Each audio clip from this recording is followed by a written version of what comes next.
Hello అండి అందరికీ. చూడండి, నేనైతే ఈరోజు 5 నిమిషాల్లో టమాటా చట్నీ చేస్తున్నాను. ఎన్నో రోజులు నిల్వ ఉంటుంది. అయితే ముందుగా కేజీ టమాటాలు తీసుకున్నాను. వాటిని మంచిగా వాటర్ వేసి మంచిగా కొద్దిగా రాసి కడగాలి. ఎందుకంటే పైన అంతా దుమ్ము కెమికల్ ఉంటుంది కదా. చూడండి, ఇలా టమాటా చట్నీ కూడా పాడవకుండా ఎక్కువ రోజులు నిల్వ ఉంటుంది. టమాటాలు అయితే ఇప్పుడు అన్నీ కడగడం అయిపోయింది. చూడండి, టమాటాలు తీసుకున్నాను. ఈ టమాటా మూతి ఉంటుంది చూడండి, తొడిమె తీసేసింది, అది కట్ చేయాలి. కట్ చేసి టమాటాను 2 ముక్కలు చేయాలి. చూడండి, ఇలా తెల్లగా బెండులాగా ఉంటుంది కదా మూతి దగ్గర, అది తీసేయాలి. ఎందుకంటే అది ఉడకదండి. టమాటాలు అయితే మంచిగా ఉడుకుతాయి. ఇప్పుడు టమాటాలన్నీ కట్ చేయడం అయిపోయింది. ఇలా చిన్న చిన్న ముక్కలుగా కట్ చేసుకోవాలి, తొందరగా ఉడుకుతాయి. చూడండి, టమాటా చట్నీలోకి చింతపండు కావాలి.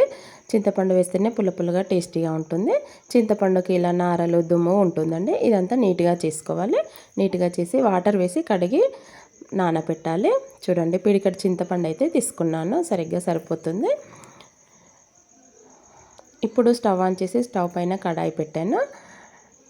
టమాటాలు కట్ చేసిన ముక్కలన్నీ అందులో వేసాను. అలాగే 1/2 స్పూన్ పసుపు, 1/2 స్పూను ఆయిల్ వేస్తున్నాను. అలాగే ఈ కడిగి పెట్టిన చింతపండు అందులో వేసేస్తున్నానండి. చూడండి, మొత్తంగా వేసేసాను. ఒకసారి వేసిన తర్వాత అంతా మంచిగా కలిసేలాగా కలపాలి. ఉడుకుతూ ఉంటే అన్నిటికీ మంచిగా పడుతుంది కూడా. పులుపు పసుపు పడుతుంది, ఆయిల్ కూడా పడుతుంది, టమాటాలు కూడా మంచిగా ఉడుకుతాయి. చూడండి, ఇప్పుడైతే ఒక 2 నిమిషాల్లో ఉడకడం స్టార్ట్ అయింది. మళ్ళీ ఒకసారి కలుపుతున్నాను. టమాటాలు అయితే నీరైతే వదిలిపెట్టినాయండి. చూడండి, ఈ టమాటాలు మెత్తగా ఉడికి దగ్గరికి రావాలి. ఒక 5 మినిట్స్లోనే మంచిగా ఉడికి దగ్గరికి వస్తాయండి. చూడండి, ఇలా కలిపి మళ్ళీ మూత పెట్టేస్తాను ఒక 2 మినిట్స్ వరకు. 2 మినిట్స్ అయింది, మూత తీస్తున్నాను. చూడండి, దగ్గరికి వచ్చేసింది మొత్తము. ఒకసారి కలిపి పక్కకు పెట్టేస్తాను. మొత్తం మెత్తగా జున్నులాగా ఉడికిపోయిందండి టమాటా. ఇలా ఉడికితే టమాటా పచ్చడి చాలా టేస్టీగా ఉంటుందండి తినడానికి. అందులో చింతపండు ఏమీ ఏర్పడడం లేదు. చూసారు కదా. మూత పెట్టేసి పక్కకు పెట్టేస్తున్నాను స్టవ్ పై నుండి దించి. ఇప్పుడైతే ఇంకొక నాన్ స్టిక్ పెట్టేశాను. అందులో 1 స్పూను జీలకర్ర వేసాను, 1/2 స్పూను ఆవాలు వేసాను. వీటిని దూరగా వేయించాలి. ఇలా వేయించిన తర్వాత చూస్తారు కదా, ఇలా రెడ్ కలర్లో వచ్చేలాగా వేయించాలి. వేయించిన తర్వాత 1/2 కటోర ఆవాలు తీసుకున్నాను.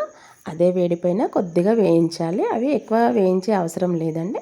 మనకు పచ్చిగా ఉంటే మిక్సీ జార్లో తొందరగా మిక్సీ కావు కాబట్టి కొద్దిగా ఇలా వేయించామంటే మిక్సీ చేస్తే మంచిగా సాఫ్ట్గా పౌడర్ వస్తుంది. చూడండి, ఇంత మెత్తగా స్మూత్గా ఉంటుంది. మనం జల్లించే అవసరం ఏముండదు.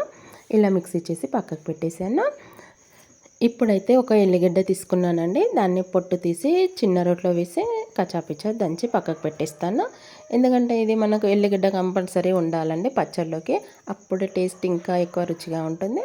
ఇప్పుడు స్టవ్ పైన నాన్ స్టిక్ పెట్టానండి పోపు చేయడానికి. 1 కటోర ఆయిల్ వేసానండి. టమాటా పచ్చడి కదా, ఆయిల్ ఎక్కువగానే ఉంటుంది, కొద్దిగా టేస్ట్ బాగా ఉంటుంది. అలాగే 2-3 టేబుల్ స్పూన్ల జీలకర్ర వేసాను.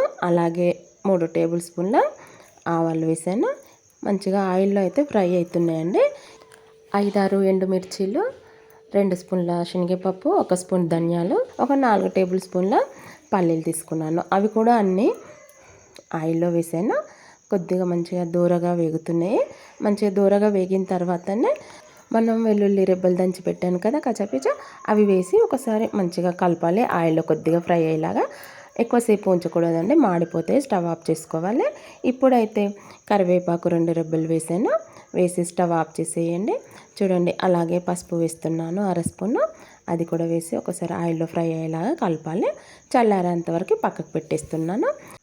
చూడండి, ఈ టమాటాలు ఉడికించిన డిష్ మీద మూత తీసి చూస్తున్నాను. టమాటాలు ఉడికించాను కదా, అది చల్లారింది. ఇప్పుడు అందులో 2 టేబుల్ స్పూన్ల అల్లం వెల్లుల్లి పేస్ట్ వేసాను. మిక్సీ చేసిన ఆవపొడి కూడా 3/4 కటోర వేసాను. మిర్చి పౌడర్ కూడా 3/4 కటోర వేసాను. 1/2 కటోర సాల్ట్ వేసాను. ఇవన్నీ వేసి మంచిగా కలిసేలాగా కలపాలి. సాల్ట్ రుచికి తగ్గట్టుగా వేసుకోండి. నేనైతే సరిపోయేటట్టుగా వేసాను. తక్కువగా ఉంటే కూడా మళ్ళీ తర్వాత వేసుకోవచ్చు. ఒక 2 డేస్ వరకు మంచిగా ఊరుతుంది. ఇది ఊరే వరకు కూడా చట్నీ ఉండదండి, సగం అయిపోతుంది. అంత టేస్టీగా ఉంటుంది టమాటా చట్నీ. చూడండి ఇప్పుడైతే పోపు అయితే టమాటా చట్నీలో వేసేస్తున్నాను. టమాటా చట్నీలో అంతా వేసేసి మంచిగా కలిసేలాగా కలపాలి. పోపు వేసినప్పుడే కదా మనకు టేస్ట్ ఇంకా ఎక్కువగా వచ్చేది. ఈ టమాటా చట్నీ కంపల్సరీ ఇలా పోపు చేసుకోవాలండి, చాలా టేస్టీగా ఉంటుంది.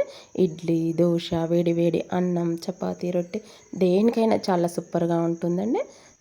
మీరు ఎప్పుడంటే అప్పుడు 2 నిమిషాల్లో టమాటా పచ్చడి ఇలా చేసుకోవచ్చండి. కంపల్సరీ ఈ రెసిపీ మీకు నచ్చుతుంది. లైక్ చేయండి, షేర్ చేయండి, సబ్స్క్రైబ్ చేసుకోండి.